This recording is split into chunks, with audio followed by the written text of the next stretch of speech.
The world is very cool with Jesus as long as we keep him inside a little box. As long as he's like the love your neighbor sayings, if he's hippie Jesus or Sunday only Jesus, the world can take that, that's cool, not a problem.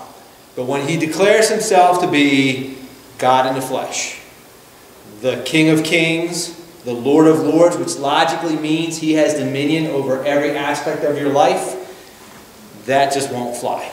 That's not okay with people of this world. You see, currently there are 193 countries in the world. But when we really get down to it, there's actually only two kingdoms. On the one hand, we have the kingdom of God, also known as the kingdom of heaven. And on the other side, we have Babylon, aka the kingdom of man. And we've morphed our Jesus into this long-haired Mr. Rogers, but as we saw last week, and we're going to continue to see this week and as we move forward, Jesus was actually very un-Christ-like by our modern definition. He is the most politically incorrect man who ever lived, and that is because the politics of this world are the politics of the kingdom of man. They're the politics of Babylon.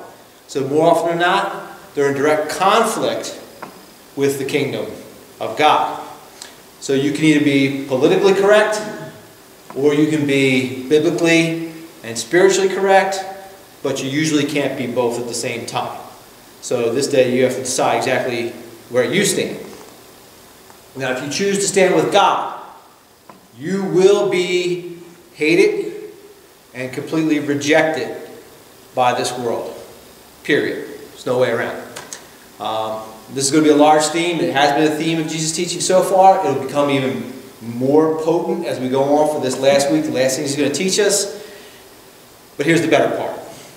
If you really pay attention to what he's teaching in his parables tonight, and the Pharisees got this, they got this message, and this is what really aggravated him. His parables tonight aren't really so much about the world rejecting those who belong to his church, because that would pretty much indicate that Satan has ultimate dominion. What he's really teaching in these parables tonight is that those who think they have power now in this world, it's just an illusion. The parables tonight we'll see it's actually God who is casting out those people who pretend to be part of his kingdom but really belong to the kingdom of Babylon.